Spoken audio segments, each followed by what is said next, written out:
کو کوئی بات کہے تو اسے غور سے اس بات کو سماعت کرنا چاہیے، چونکہ کہنے والا اس کا بزرگ ہے۔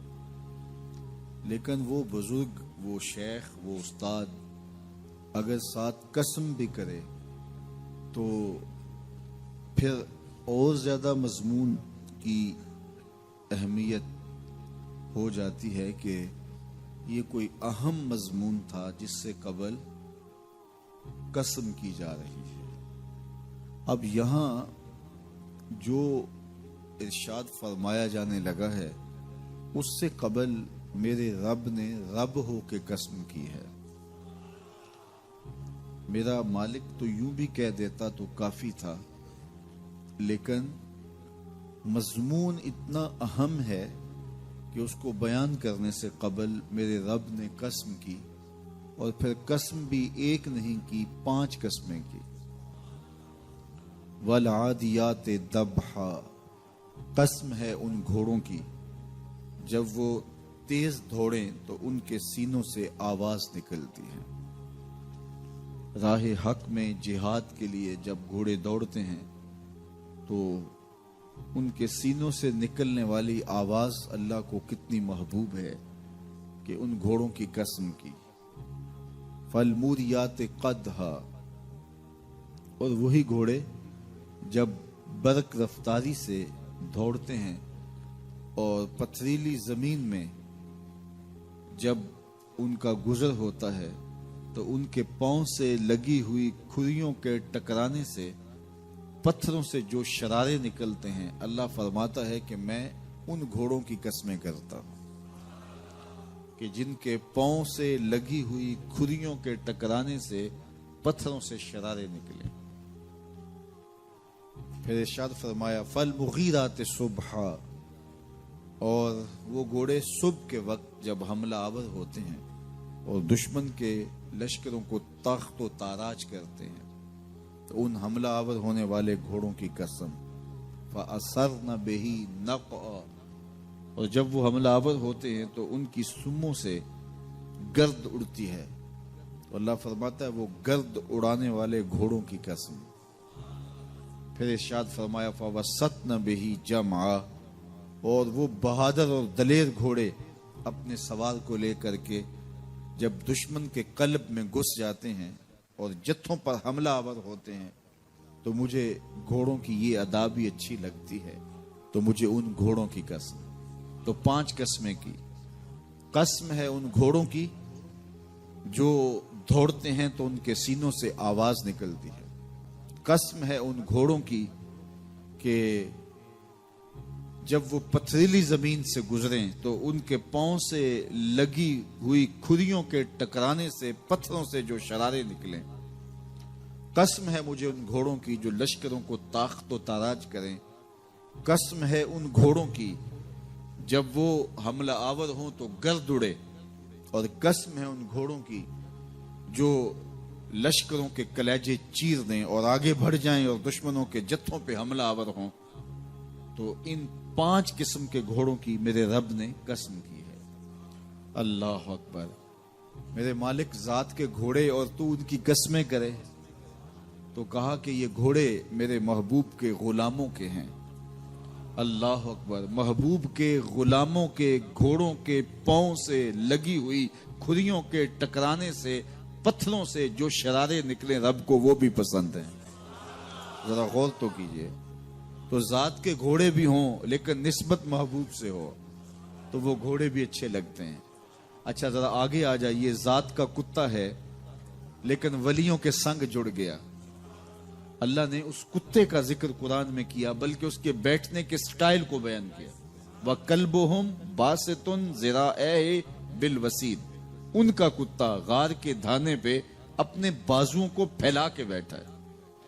غار کی دہلیز پر بیٹھنے والے کتے کی حیت جلوس کو، اس کے بیٹھنے کے سٹائل کو قرآن نے بیان کیا۔ مالک اس میں ہمارے لیے کیا ہدایت ہے؟ ایک کتے کے بیٹھنے کے سٹائل کو تو بیان کر رہا ہے، اس کی حیت جلوس کو بیان کر رہا ہے، انداز نشست کو بیان کر رہا ہے، تو قرآن تو سراپا ہدایت ہے، تو اس میں ہمارے لیے کیا ہدایت ہے؟ کہا یہی تو بتانا چاہتا ہوں کہ ذات کا کتا بھی ہو